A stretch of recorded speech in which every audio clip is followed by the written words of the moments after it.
Assalamu alaikum. Today we are at Al-Ma'wa Nature Reserve up between Jerash and Ajloon, like really far in the north of the country.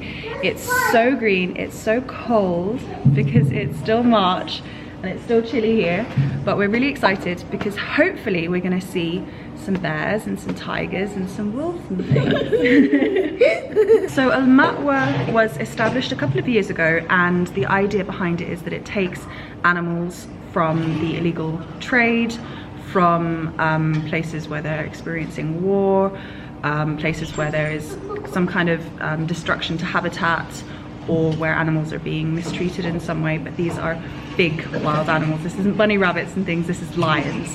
So there are approximately, I think, 23 lions at the moment, and there are 4 bears and 2 tigers, and then there's just loads of other animals as well. I saw hyenas. Recently they've taken in 17 monkeys. It's all kinds of different animals here that they are taking care of, and then the idea is that once they find somewhere where they can release them into the wild, once they have been rehabilitated, once they have been taken care of and healed or received whatever care they need, they're then put back into nature. So I was just reading about, they had a Nile crocodile rhymes. They had a Nile crocodile who they were taking care of here, and then they found that they could release him back into the wild in Sudan. So they take in animals from all over the world, even like Islamabad I was reading about, and even local animals from zoos and things. They're also taking care of the local nature, the local wildlife. So it's really like, it's a really beautiful initiative, and I'm really excited. I've wanted to visit for so long. I'm really excited to finally be here. So inshallah we'll show you around, and I'll tell you a little bit more about it as we're going.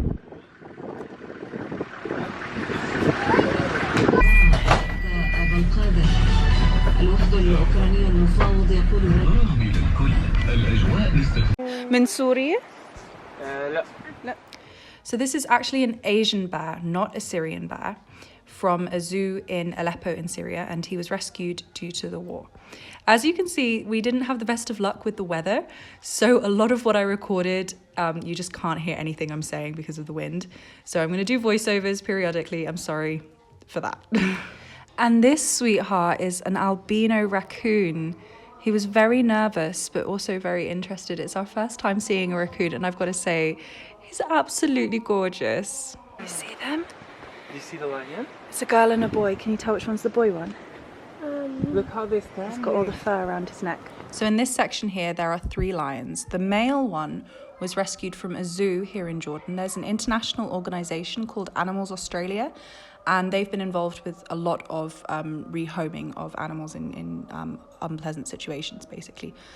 And they got this lion from a local zoo and they rehomed it here. And then there are 2 female lions, and they were both confiscated as cubs from someone's private home.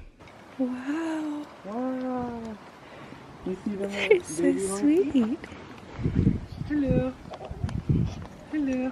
They're going to throw something at us. No, he's looking for food. He's looking for num-nums. Yum. ومن وين هدول؟ هدول قرود بابون. هدول مصادرين على الحدود الأردنية السعودية. كانوا بهالربيع تهريب مع سائقين شاحنات. تقريبا سنة ونص. So I mentioned to our guide that I have seen zoo animals here in Jordan generally not living very happy lives. And I asked why only some of them get confiscated. And he explained that it is complicated to intervene, and there are a number of ways that the authorities can confiscate an animal, but they have to go through a number of steps to get there. So firstly, if neglect can be proved, then the animal can be confiscated. Secondly, if it can be proved that they were illegally obtained, i.e. if they were smuggled, if they were stolen, if they were sold through an illegal route somehow. And thirdly, you are not allowed to keep native animals in a zoo. But he explained that it's not a simple process, and I guess that's why outside organisations get involved, hence like we saw with the lion at the beginning. This is the hybrid wolf, right? It's not a complete wolf. And in here, there are 4 Arab wolves, 1 Turkish and 1 hybrid wolf. All of them are confiscated from local zoos. So this is what I was just talking about with how there can be the third way that an animal can be confiscated, is if that animal is native to the land. Anyway, it shouldn't be in a zoo. As you can see, all of them, they look a little bit maltreated, like mistreated in some way. One of them is blind. You can see from their fur, they don't look very happy, and that's because they have just arrived in the sanctuary. They were just rescued. هاي الأنثى اسمها هوسة، الذكر اسمه يرقة. Osa and Yarka.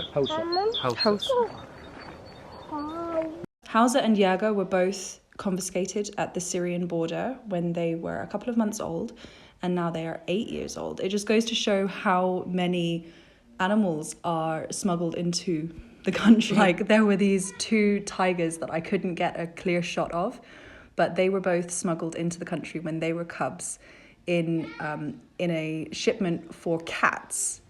So I'm assuming that the cats were, it was a legal shipment, but they had slipped in these 2 tiger cubs as well, and they were found at the border. So all of this down here is for those 2 lions, all the way down and all the way inside, just for those 2 lions. Like, you look at the amount of space they have. It's just fantastic. So we have a guide with us, which is included in the price, and he was just telling us that not all of the animals are released back into the wild. Some of them they can't be because they were never in the wild to begin with. They were in a zoo, or they were being kept in someone's house, or they were in the animal trade industry. So those ones, unfortunately they have to stay forever. But the ones who were originally from the wild, they were injured and they're here for rehabilitation, they are eventually released back into the wild, like the crocodile that I mentioned earlier. So as you probably know, Jordan has got a water crisis. We struggle to collect water here, and they've got their own rainwater collection here that they use inside the reservation. So this is all rainwater here that they're collecting. ومين هدول؟ Hello there. Hello. How are you guys? Aren't they lovely? Hello. Look how big. هذا بلو هذا؟ لا بلو هون. سيجي اللي ورا. Baloo is the one from there. هذول برضه دبب بنية سورية، نفس نوع بلوه. 3 ألوان. سورية الأصل؟ Those are Syrian. Yeah, they're Syrian bears, like native. أنا ما بعرف إنه في بسوريا دببة. لا، موجود كان بشكل طبيعي، بس حاليا بيعيشوا بتركيا بأعداد قليلة جدا. هم على القائمة الحمراء للمنظمة الدولية لرعاية الحيوان من الانقراض. Hi. I'm really impressed with the place. They've thought about every single detail, not just from the water that they're collecting, the rainwater that they're collecting, but also then you've got local guides, you've got people from the area, and they keep mentioning how much space the animals have got. They've got so much space, and they really seem to care deeply about the animals. Each animal has got its own name, and they know everything about the animal, and they're really committed to it. And I just think it's just a really special place where they've thought of everything, even down to the, when they built the place, they had planned to have chalets for people to stay in, and even a restaurant. We walked past a big abandoned building, and I said, what is this abandoned building? And they said that they had this plan to make it all kind of a more kind of comprehensive tourist experience, but they decided in the end that they didn't know if they could trust to have people staying here overnight around the animals and things, and they wanted to make sure that, keep the noise levels down and things like that, limit the amount of people and things. So they abandoned those ideas, and they have alternative plans for the future, inshallah. But it's just, they thought of everything, and they really put the animals first. It's so lovely. It's bordering on the point of being idealistic, but it's working, and it's been going since 2016. So yeah, it's a really special place. I'll just end with some quick facts about the place. The tour takes about an hour on foot, less time if you choose to stay on the bus, and at the end they return you to the reception by bus or car. You can definitely push a buggy around the grounds, and we would have brought ours if we knew that. It costs 5 dinars for entrance. There is a cafe, there are bathrooms, and there is a playground for the children. I can't recommend the place enough. I really think that everyone should go and visit it. Especially because you can make a whole trip out of the day. You can go to Dabin Forest Reserve, which is just next door, and there are so many different hikes that you can do, and there's also, of course, the Jerash ruins just down the road, and some really nice restaurants too. So we've made a stop on the way back because you can't go to Jerash without getting laban. So we've stopped off at a laban. So this is where they sell laban and shanina and all of these dairy products. So this is Jamid Baladi in liquid form, Jibna Nabalsiya from Nablus. Okay, so we just went and bought a load of shanina, and you're going to have to wait until next week's video to see, because I got to go in and film the whole thing. So you'll have to wait until next week to see what labana we bought and how what the process of making labana is and what labana is.